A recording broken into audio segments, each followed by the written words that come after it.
Hi viewers, welcome to our channel.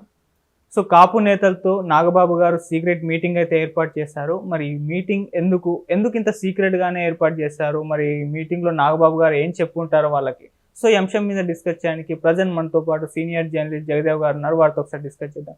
Sir నమస్కారం. నమస్తే sir, Nagababu గారు మరి కాపు నేతలతో ఒక సీక్రెట్ మీటింగ్ ఏర్పాటు చేశారంట. కొన్ని ఇంట్రెస్టింగ్ విషయాలైతే వాళ్ళతో పంచుకున్నట్టు, కొన్ని అడ్వైజ్లు కూడా ఇచ్చినట్టు చెప్తున్నారు. సో మీ ఒపీనియన్లో మరి ఏంటి సీక్రెట్ మీటింగ్, ఎందువరకు జరిగిందంటారు సార్?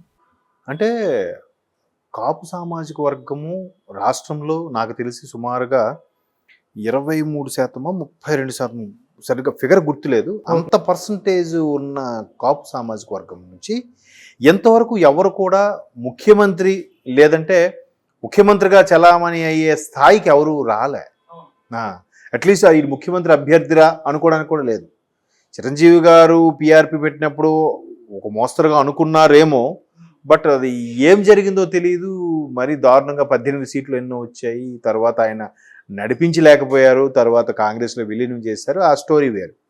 అయితే ఇప్పుడు ఇంత కాపు సామాజిక వర్గం ఉన్నా కూడా ఎప్పుడూ రెడ్డిలు లేదా రెడ్డి సామాజిక వర్గము, కమ్మ సామాజిక వర్గము, లేదంటే ఒక విధంగా పెద్ద సామాజిక వర్గాలకు సంబంధించిన అయ్యారు తప్ప. ఇప్పుడు తెలంగాణ తీసుకున్న దొరల సామాజిక వర్గము లేదంటే వైశ్యస్ సామాజిక వర్గం నుంచి అయిన వాళ్ళు ఉన్నారు, కానీ మిగతా బీసీ నుంచి అయిన వాళ్ళు చాలా తక్కువ. అయితే ఇవన్నిటిని దృష్టిలో పెట్టుకొని ఏం చేస్తున్నారంటే, లేదు ఈసారి కాపులంతా ఒకటి అవ్వాలి, ఖచ్చితంగా టీడీపీ జనసేన అలయన్స్ని గెలిపించుకోవాలి. అలా గెలిపించుకున్నప్పుడు ఏదైతే ఎన్ని సీట్లు కేటాయించబడింది అన్ని సీట్లో కూడా క్లీన్ స్వీప్ చేసినట్లేదు. ఫర్ ఎగ్జాంపుల్ జనసేన ఉంది, జనసేనకు ఒక 30 సీట్లు ఇచ్చారనుకుందాం, 175లో ఇప్పుడు 140 సీట్లు ఇచ్చారనుకుందాం. 40 కూడా ఖచ్చితంగా ఒక్క దగ్గర కూడా ఓడిపోకుండా గెలుచుకుంది అనుకోండి. ఇప్పుడు ఖచ్చితంగా బాబు గారు, పవన్ కళ్యాణ్ గారు డిసైడ్ అయ్యి ఒక ముఖ్యమంత్రి అభ్యర్థిగా ముందు బాబు గారు చేసి, తర్వాత ఒక 3 ఏళ్ళు ఆయన, తర్వాత 2 ఏళ్ళు ఈయన చేసి, లేదా 4 ఏళ్ళు బాబు గారు చేసి 1 సంవత్సరం పవన్ కళ్యాణ్ గారికి ఇచ్చేయనా, లేదా బాబు గారు సీఎంగా ఉండి ఇక్కడ పవన్ కళ్యాణ్ గారు డిప్యూటీ సీఎం అయినా, ఒక రేంజ్ ఉంటుంది కదా. మన కాపు సామాజిక వర్గం నుంచి వెళ్ళారు, మనం చేసుకుందామని ఉంటుందని నాగబాబు గారు కొన్ని మంత్రాలు జరుపుతున్నారన్నట్టుగా ఆ వార్తలో సారాంశం.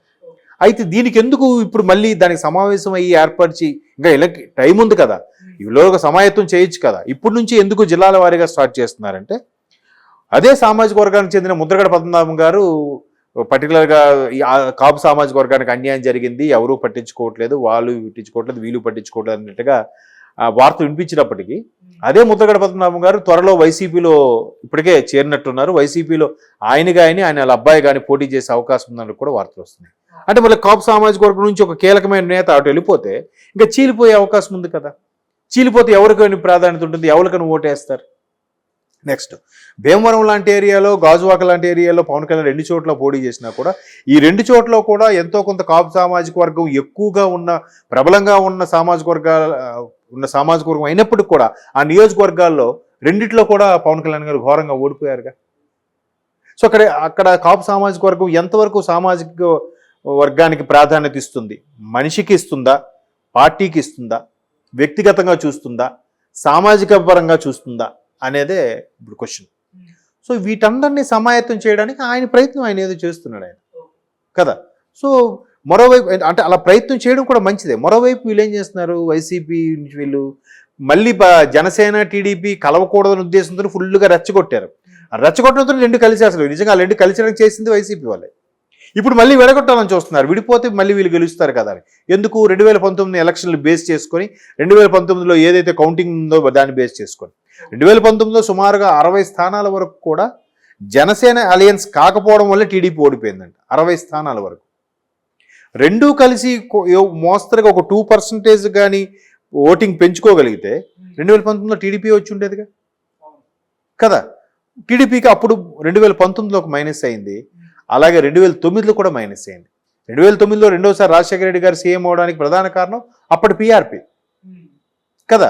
సో ఇవన్నిటి మీద బేరేజ్ వేసుకొని, లేదు ఈసారి పవన్ కళ్యాణ్ గారు కూడా జాగ్రత్తగా ఆలోచించి, ఆయన కూడా మొన్న అదే చెప్పారు, ముఖ్యమంత్రి అభ్యర్థి ఎవరైన విషయం పక్కన పెడితే నేను ఆయన కూర్చొని డిస్కస్ చేస్తాను, నాకు పార్టీని నడిపించే సత్తా ఇప్పటికొచ్చింది, ఇంకా ముఖ్యమంత్రిగా చేయగల సత్తా ఉందో లేదో నాకు తెలియదు, అనుభవం మీద రావాలి. ఇన్ని రోజులు పార్టీ లేకుండా ఒక్క ఎమ్మెల్యే సీటు కాదు కదా, ఒక సర్పంచ్ సీటు కూడా లేకుండా పార్టీని నడిపించుకొచ్చాను. సో ఇకపై పార్టీని స్టాండ్ బై అయిన తర్వాత ప్రజలు ఎంతవరకు ఆదరిస్తారు, ప్రజలు ఎంతవరకు నమ్ముతున్నారు అనే దాని మీద ఫోకస్ చేస్తూ గ్రౌండ్లో క్షేత్రస్థాయిలో మెయిన్ బలం పెంచుకోవాలి కార్యకర్తల్ని. క్షేత్రస్థాయిలో బలం నాకు తెలిసి టీడీపీ మించి ఎవరికి లేదేమో. మీరు నమ్మరు, అంటే కొంతమంది అనుభవజ్ఞులు, రాజకీయ విశ్లేషకులు, మా గురువులు లాంటి వాళ్ళు కొంతమంది చెప్పిన టాపిక్ వింటే మనకు ఆశ్చర్యం అనిపిస్తుంది. పార్టీలకు అతీతంగా అన్ని సామాజిక వర్గాల్లో ఉన్న కార్యకర్తలు ఉన్న ఏకైక పార్టీ తెలుగుదేశం పార్టీ. అలా ఉండేదట. అటువంటి పార్టీని ఇక్కడ తెలంగాణలో బీఆర్ఎస్ లేకుండా చేయాలని ప్రయత్నించి కొంతవరకు సక్సెస్ అయ్యింది. బట్ తెలంగాణలో ఇప్పటికీ గ్రౌండ్ లెవెల్లో టీడీపీ మూలాలు ఉన్నాయి, దాన్ని ఎవరు చెరిపేలేకపోయారు. అంటే అంత బలంగా పనిచేసింది టీడీపీ. సో అలాంటి క్షేత్రస్థాయిని సంపాదించుకోవాలంటే జనసేనకు టైం పడుతుందిగా. టీడీపీ ఆవిర్భవించి ఎన్నేళ్ళు అయింది, ఇది ఆవిర్భవించి ఎన్నేళ్ళు అయింది చెప్పండి. అక్కడ పైగా సీనియర్, అనుభవజ్ఞుడు, 3 సార్లు ముఖ్యమంత్రిగా అయిన వ్యక్తి, ఎన్నో మంత్రిగా చేసిన వ్యక్తి, డక్కా ముక్కాలు తిని ఇక తెలుగుదేశం ఎన్నోసార్లు ఇంకా తెలుగుదేశం మన అయిపోయిందిరా ఇంకా మూసుకుపోతారనుకున్న టైంలో కూడా మళ్ళీ పైకి తీసుకొచ్చిన వ్యక్తి ఉన్నప్పుడు పవన్ కళ్యాణ్ గారు అలా సరెండర్ అవ్వడంలో తప్పేం లేదు కదా. అల్టిమేట్గా పవన్ కళ్యాణ్ గారు కూడా మొదటి నుంచి ఏం చెప్తున్నారు, ఎట్టి పరిస్థితుల్లో కూడా ప్రభుత్వ వ్యతిరేక ఓటుని చేల్చను, అల్టిమేట్గా నాకు ప్రజలు బాగు కావాలి, ప్రజల కోసం సంక్షేమము అభివృద్ధి కావాలి, అభివృద్ధి చేస్తూనే సంక్షేమం చేయాలి, సంక్షేమానికి పెద్దపేట కాదు, అభివృద్ధికి, మౌలిక సదుపాయాలకి, ఉద్యోగాలకి పెద్దపేట కదా. అలాగా ప్లాన్ చేసి ఖచ్చితంగా నేను ప్రభుత్వ వ్యతిరేక ఓటును చీల్చిపోదలుచుకోలేదు. అందుకే చంద్రబాబు గారితో సయోధ్యకు సిద్ధమయ్యాము, అలయన్స్ చేసుకున్నాం. కింద స్థాయిలను కూడా సమన్వయపరిచి వాళ్ళని బుజ్జగించి సమన్వయ కమిటీలు ఏర్పరిచి టీడీపీ జనసేన కలిసి ప్రయాణించడం అనేది ఒక అద్భుతమైన ఘట్టం. అంటే నాయకులు కలవచ్చు, కింద స్థాయిలో కూడా కలిసి పనిచేస్తున్నారు, కలిసి యాంటీ ప్రభుత్వ వ్యతిరేక చర్యల మీద ర్యాలీలు చేస్తున్నారు. గొప్ప విషయమే కదా. మీరు ఇప్పుడు ఎక్కడ టీడీపీ జనసేన ఏ సమావేశం అయినా కూడా ఖచ్చితంగా టీడీపీది అయితే పవన్ కళ్యాణ్ గారి పోస్టర్లో పవన్ కళ్యాణ్ గారి ఫోటో ఉంటుంది. ఆ పార్టీ సమావేశాల్లో జనసేన జెండాలు కూడా ఎగురుతున్నాయి. అదే జనసేన సమావేశంలో కూడా టీడీపీ జెండాలు, పసుపు జెండాలు కూడా ఎగురుతున్నాయి. క్షేత్రస్థాయిలో కలిసి పనిచేయడం అనేది గొప్ప విషయం కదా. కాబట్టి ఖచ్చితంగా ఈ రెండు కలిసి వెళ్తే ఒక మోస్తరుగా పనిచేస్తాయనేది ఒక అభిప్రాయం. సార్, అంటే ఇప్పుడు నాగబాబు గారు చేసిన కామెంట్స్ అయితే చెప్పడం చూస్తున్నాం. అంటే ఇంత సీక్రెట్ మీటింగ్ ఏర్పాటు చేసి వాళ్ళకి ఈ విధంగా చెప్పడం, ఇది టీడీపీ జనసేన అలయన్స్ పైన ఏమైనా ప్రభావం చూపించే ఛాన్స్ ఉంది? ఏముండదు. ఖచ్చితంగా ఎవరికి వాళ్ళు చేసుకుంటారుగా. ఇప్పుడు టీడీపీ ఉంది, టీడీపీ ఫేవర్గా కొన్నిసార్లు చాలామంది చెప్పే అంశం ఏంటంటే కమ్మ సామాజిక వర్గం వాడికి ఎక్కువగా ప్రాధాన్యత ఉంటుందని. అదేం లేదు, రెడ్డిలు ఉన్నారు, అన్నిట్లు ఉన్నారు. అలాగని ఆ పర్టికులర్ సామాజిక వర్గం వాళ్ళతో మీటింగ్ పెడతారు. పెట్టి ఏంటి మీ సామాజిక వర్గం ఏం కోరుకుంటుంది. ఇప్పుడు చంద్రబాబు గారు 2014లో సీఎం అయిన తర్వాత పర్టికులర్గా నాకు బాగా గుర్తు, బ్రాహ్మణ సామాజిక వర్గం వాళ్ళు కూడా మాకేం సరిగ్గా ఇదవ్వట్లేదు, మమ్మల్ని బీసీలు చేయండి లేదా కలపండి అని అడిగినప్పుడు ఆ పర్టికులర్ బ్రాహ్మణ సమాజం మీకు ఎలా కాదు అని చెప్పి ఆయనకు ఒక బ్రాహ్మణ వెల్ఫేర్ అనేది ఒకటి స్టార్ట్ చేసి దానికి ఎంత ఫండ్ ఇచ్చి దానికి ఒక రిటైర్డ్ ఐఏఎస్ ఆఫీస్ని ఒక చైర్మన్గా పెట్టి ఇది చేశారు. అంటే ఎగ్జాంపుల్ చెప్తున్నాను.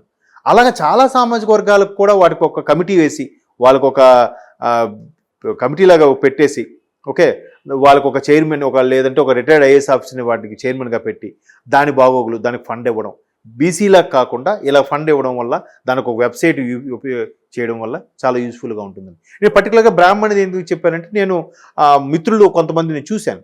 అప్పుడు చంద్రబాబు గారి హయాంలో ఏబీసీ కార్పొరేషన్, అదే ఏబీ కార్పొరేషన్ అంటే ఆంధ్ర బ్రాహ్మణ్ కార్పొరేషన్ అని చెప్పి ఒక అసోసియేషన్ పెట్టి దాంట్లో కూడా కొన్ని రకాలుగా ఏవైతే బీసీలు లబ్ధి పొందుతున్నారో ప్రభుత్వం ద్వారా అటువంటి లబ్ధి పొందేలాగే స్కాలర్షిప్లు, పథకాలు లాంటివి పెట్టి ఒక సైట్ కూడా పెట్టారు. మంచిదే. అంటే అక్కడ ఎలా పెట్టగలిగారు, ఆ పర్టికులర్ సామాజిక వర్గం జనాల్ని సమకూర్చి మీటింగ్ పెట్టి బాబు మీ బాగోగులు ఏంటి, సరే దీని మీద ఆలోచిద్దాం. చంద్రబాబు గారు షార్ప్ కాబట్టి బాబు మీరు బీసీలో కలిపితే ఏంటి లాభం, వీళ్ళకి పెడదాము, వెల్ఫేర్ పెడదాము, దీని గురించి మీరు ఇలా లబ్ధి పొందుతారంటే అందరూ హ్యాపీ. అలాగే అన్ని కమ్యూనిటీలతో కూడా మీటింగ్ పెట్టుకుంటారు, తప్పేం లేదు. మీ కమ్యూనిటీ తరఫున మాకు ఫేవర్ చేయండి, ఈసారి ప్రభుత్వం వచ్చేలా చేయండి, మీకేం కావాలో చెప్పండి, మీ కమ్యూనిటీకి మీ సామాజిక వర్గానికి ఏ విధమైన లబ్ధి అనుకుంటున్నారు, ఎటువంటి రిజర్వేషన్లు అనుకుంటున్నారు, తప్పులేదు. అలా పర్టికులర్గా నాగబాబు గారు ఇప్పుడు కాపు పెట్టారు, నెక్స్ట్ రాజులతో పెడతారేమో, నెక్స్ట్ రెడ్డిలతో సిట్టింగ్ వేస్తారేమో, సామాజిక వర్గాలతో ఇదిగా మాట్లాడి సమాయత్తం చేస్తారు, చెయ్యాలి కూడా, అందరి మద్దతు కూడా తీసుకోవాలి కదా. తప్పేం లేదు. Okay sir, thank you so much sir.